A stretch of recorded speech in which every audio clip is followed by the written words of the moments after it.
नमस्कार। इन खबर में आपका स्वागत है। पिछले 2 दिन से सोशल मीडिया प्लेटफॉर्म अटे पड़े हैं कि 25 और 26 तारीख से ट्विटर, फेसबुक वगैरह बंद हो जाएंगे।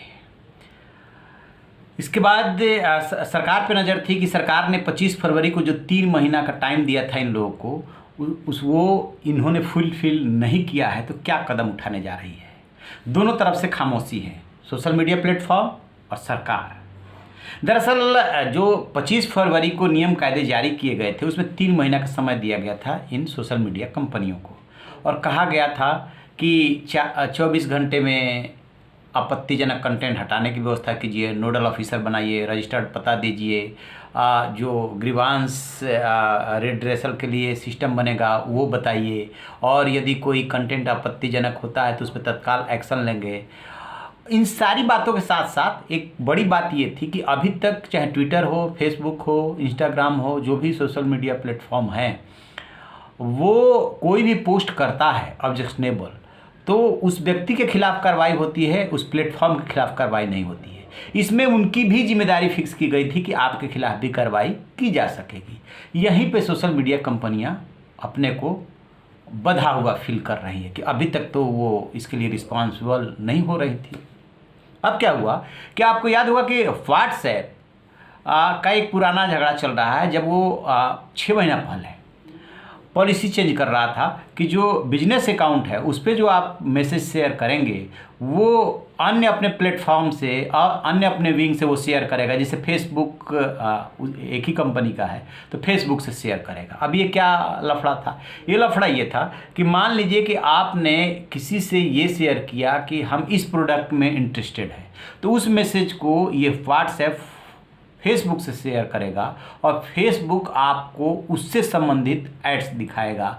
जैसे ही आप फेसबुक खोलेंगे तो वो अपना उनका बिजनेस का पूरा धंधा है वो। अब इसको लेकर के आपको याद होगा खूब विवाद हुआ। विवाद होने के बाद ये मामला थोड़ा शांत पड़ा और फैसले को व्हाट्सएप ने आगे खिसका दिया, लेकिन वो उसने ख़त्म नहीं किया, वो वैसे ही लागू कर रहा है उसको।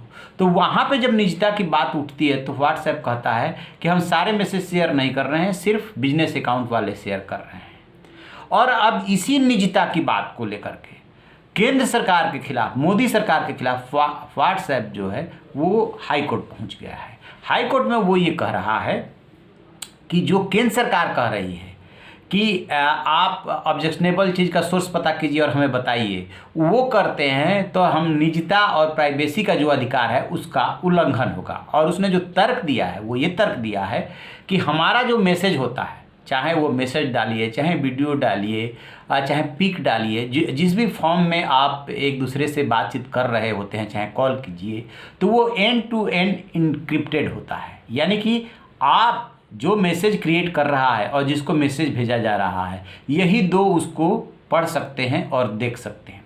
इसकी वजह ये बताई जाती है कि जैसे मैसेज आप ट्रांसफ़र किए तो ये जो सर्वर है इसका, उसमें कूट भाषा में जाता है, यानी कि उसको आप पढ़ नहीं सकते, और कूट भाषा से फिर जा कर के दूसरे एंड पे वो अपनी भाषा में पढ़ पाता है।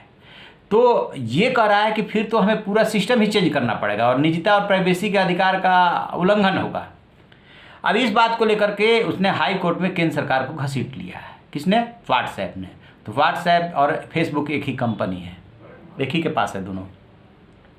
तो अब ये देखते हैं कि हाई कोर्ट इस पर क्या स्टैंड लेता है, क्योंकि हाई कोर्ट ने पहले वाले मामले में, यानी कि जब बिजनेस अकाउंट के मैसेज शेयर करने की बात थी, उस वाले मामले में भी ये मामला पहुंचा था और व्हाट्सएप को इसको लेकर के आम आदमी के बीच में भी झिड़की मिली थी। दरअसल ये कंपनियां सवालों के घेरे में इसलिए है कि जो वेस्टर्न कंट्रीज हैं वहाँ के लिए इनके नियम कानून अलग है, अन्य देशों के लिए नियम कानून अलग है। ये कैसे हो सकता है? आप कंपनी एक है, पूरी दुनिया में बिजनेस कर रही है, तो नियम कानून तो एक ही रखने पड़ेंगे। उसके लिए ये कंपनियाँ तैयार नहीं हो रही, तरह तरह के बहाने करती है। अब अंदाजा लगाइए कि दिल्ली पुलिस ट्विटर के ऑफिस में पहुँचती है, पहुंचना जायज़ है नाजायज़ है इसकी बात हम नहीं कर रहे हैं, पहुंचती है, नोटिस भेजती है, उसका कोई ट्विटर जवाब नहीं देता है। ठीक है, तो ये कंपनियां मनमानी कर रही है और बताना नहीं चाहती। एक नागरिक के रूप में कोई भी इस बात का समर्थन नहीं कर सकता कि आपके संदेश, आपके फ़ोन कॉल कोई और सुने और देखे।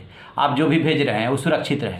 लेकिन जिस तरीके से सोशल मीडिया की दुनिया बढ़ रही है और जिस तरीके से नफरत फैलाने, दंगा फैलाने और इस तरह के काम करने के लिए संदेश प्रसारित किए जाते हैं, झूठ, अफवाह, उसके मद्देनज़र सरकार और जांच एजेंसियों के पास कुछ तो अधिकार रहने ही चाहिए जिससे पता चल सके कि ये काम कौन कर रहा है और उसको सज़ा मिले। सज़ा नहीं मिलेगी फिर तो ये बढ़ता ही जाएगा। सच को झूठ और झूठ को सच जो है ऐसे ही बनाया जाता रहेगा। तो देखते हैं कि इस पर हाईकोर्ट क्या रुख अख्तियार करता है। बहरहाल व्हाट्सएप ने केंद्र सरकार को कोर्ट में घसीट लिया। जैसे कोई अपडेट मिलेगा आपसे साझा करेंगे। आप रहिए ना बेखबर, देखते रहिए इन खबर। Thank you.